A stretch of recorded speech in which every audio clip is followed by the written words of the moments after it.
Bagaimana menjadi mahasiswa baru yang sukses, lulus mata kuliahnya, produktif, dan tetap masih bisa menikmati kehidupan kampus? Pengen tahu? Simak terus sampai akhir.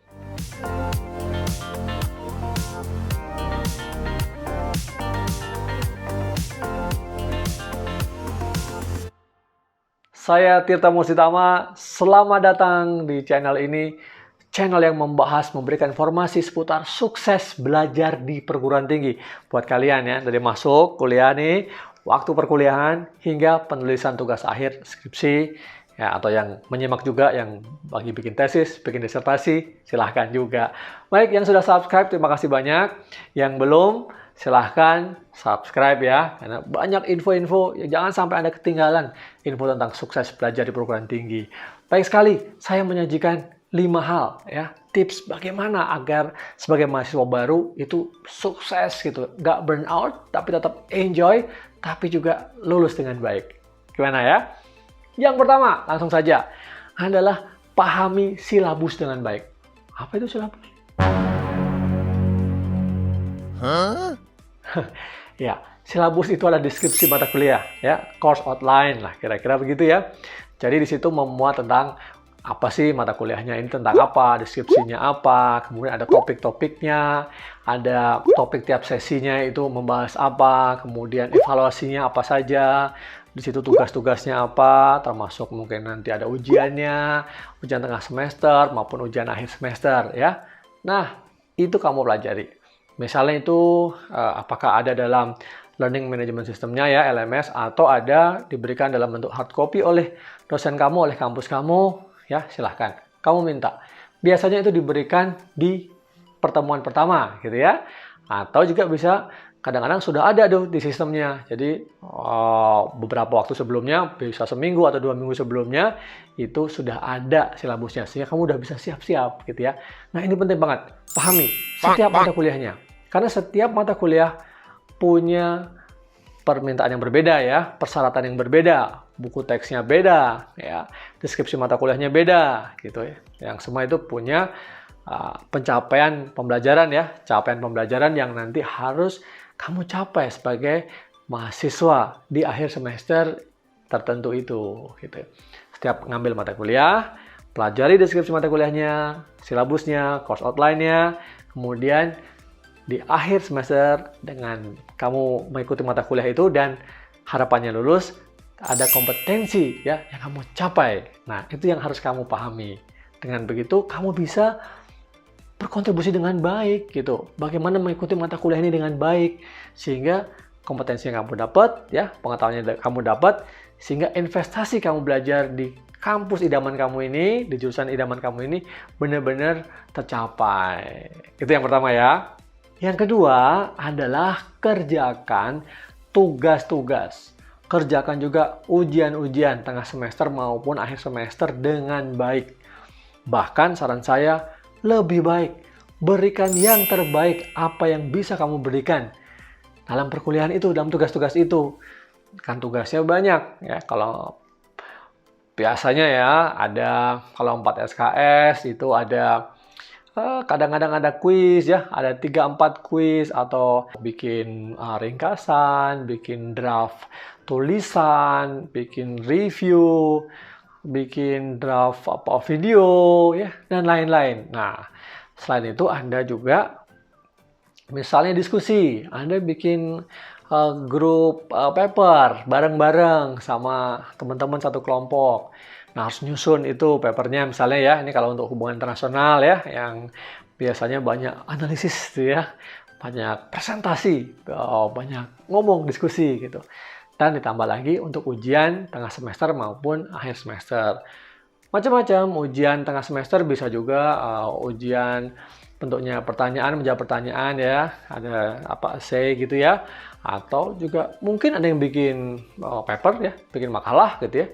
Nah, ujian akhirnya, nah apa? Kamu harus cek Bikin video kah, bikin makalah kah, apakah individu ataukah grup, atau nanti ujian juga tertulis ya, menjawab pertanyaan-pertanyaan esai misalnya. Nah, itu tergantung. Atau bikin project ya. Karena ini saya harapkan bisa juga bermanfaat untuk mahasiswa dari berbagai jurusan ya. Jadi tidak hanya yang social sciences aja gitu. Nah, itu yang kedua. Yang ketiga, sebagai mahasiswa ya, harus punya prioritas kegiatan.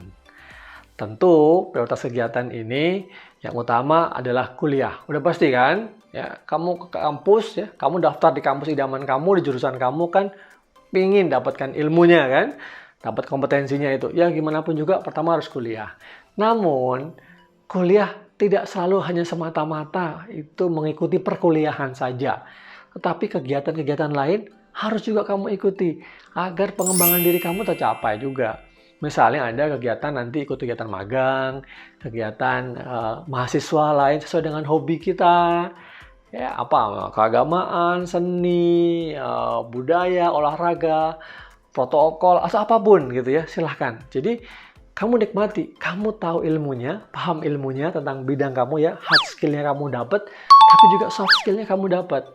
Karena kita nggak pernah tahu ya, in the end of the day nanti kalau sudah lulus, yang membuat kamu sukses, yaitu apakah ilmu kamu ya, ataukah soft skill kamu, ataukah kombinasi antara hard skill sama soft skill. Nah, ini ada satu penelitian yang mengatakan bahwa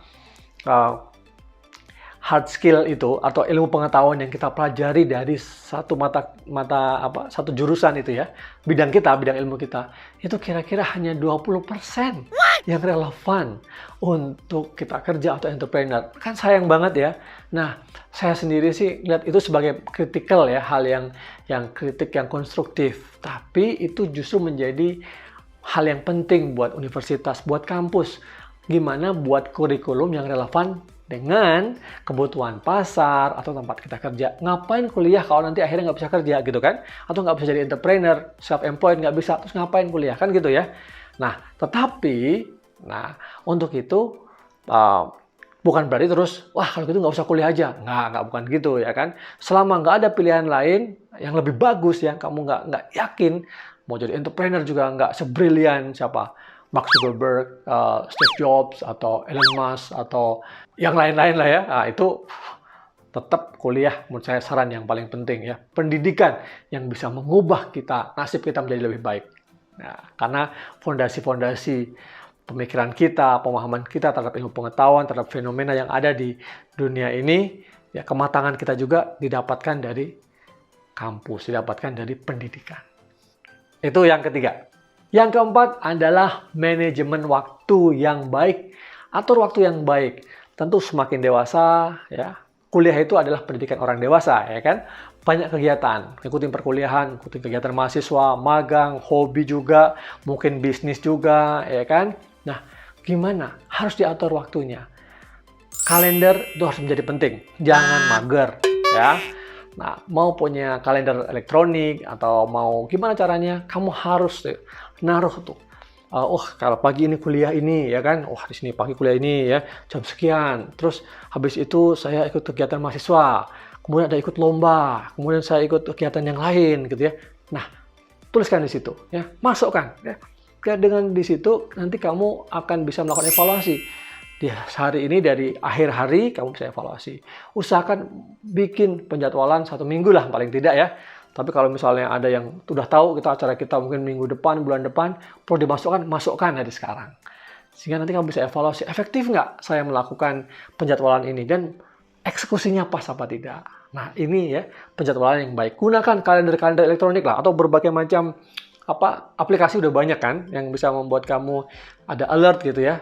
Nah, penjadwalannya ini, habis ini ngapain gitu ya. Nah, itu menjadi penting ya, memanfaatkan waktu sebaik-baiknya dan dengan strict. Itu pesan saya. Itu yang keempat. Apa yang kelima? Lihat dulu. Ini penting. Enjoy your campus life. Apa maksudnya, Prof? Maksudnya adalah kamu kan masa-masa indah nih, ya, masa-masa muda ya. 17-24 atau 17-22-23 ya kan, itu saat-saat yang keren banget masa muda kamu gitu.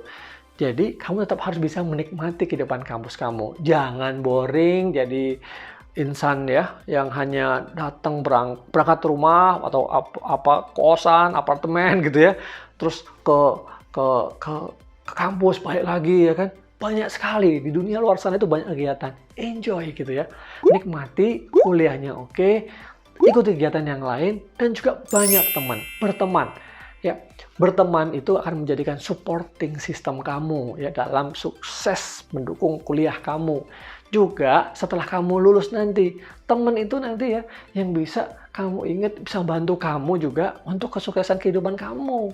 Nah, jejaring silaturahmi itu menjadi penting. Jadi, jangan juga terus kuliah, kamu hanya kuliah terus. Ya, nanti nyeselnya kalau udah selesai kuliah atau udah agak tuaan dikit gitu ya. Gila, gue dulu ngapain ya waktu kuliah? Temen kagak punya, kegiatan gue kagak ikut gitu ya. Kuliah pulang, nilai gue juga nggak bagus-bagus amat. Gimana?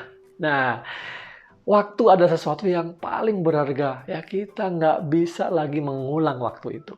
Nah, untuk itu invest di waktu sebaik-baiknya. Ya, gunakan waktu yang ada, enjoy dengan baik, menikmati dengan baik. Disitulah sebagai anak muda, sebagai generasi muda, itu perjalanan yang luar biasa. Coba hal-hal. Kalau di situ kamu melakukan kesalahan, ya kan, kegagalan katakanlah gitu ya, atau keberhasilan yang tertunda gitu, nggak apa-apa, karena masih muda. Ya, eksperimen, lakukan sesuatu. Wah, mau bisnis nih, misalnya sambil kuliah, boleh aja gitu ya. Nah, tapi wah, kok ini gagal, ini nggak bisa, nggak masalah. Tapi kamu dapat sesuatu kan, selama kamu kuliah itu gitu ya, dan tetap menikmati ya. Kalaupun nanti udah selesai kuliah kan, ya kan semua orang kuliah nggak selalu inget nih, nggak harus menjadi student ya, nggak harus menjadi student yang hebat banget semuanya, IP-nya 3,5 ke atas kan, nggak kan? Ya, kan ada juga yang ya pokoknya saya kuliah dan nanti saya lulus gitu ya, mau IP-nya 2,75, mau 3, syukur-syukur ya, alhamdulillah ya. Tapi teman saya banyak, jejaring saya banyak, di situ saya mengembangkan diri, saya bisa sukses gitu. Ya. Nah, itu ya. Jadi selamat juga menikmati. Nikmati sehingga kamu nggak burn out ya. Jadi tetap punya teman, hubungan sama dosen, ngobrol sama dosen, ya, ngobrol sama tenaga pendidikan di kampus, ya, apa tuh, ngobrol sama tukang parkir, ngobrol sama tukang jual mie ayam, ketoprak, atau tempat jualan makanan yang lain gitu. Jadi banyak temen gitu. Di situ kamu bisa banyak belajar. Nah, itu saja ya tips ya mahasiswa baru yang baru mengenal kampus, baru mengenal kehidupan kampus, agar kamu tetap sukses, enjoy life ya, nggak burn out, tapi juga kamu bisa lulus tepat waktu. Oke? Nah, yang belum subscribe gimana? Keren kan? Subscribe dong sekarang. Dan juga like video ini. Dan kalau kamu ingin menikmati suguhan video-video seperti ini, silahkan juga subscribe yang belum subscribe ya. Lihat juga video-video saya yang lain tentang topik-topik sukses belajar di perguruan tinggi di channel ini. Sampai ketemu lagi. Punya komen? Silahkan. Atau punya usul saya harus bahas apa? Silahkan juga. Terima kasih. Sampai ketemu lagi di video-video saya selanjutnya.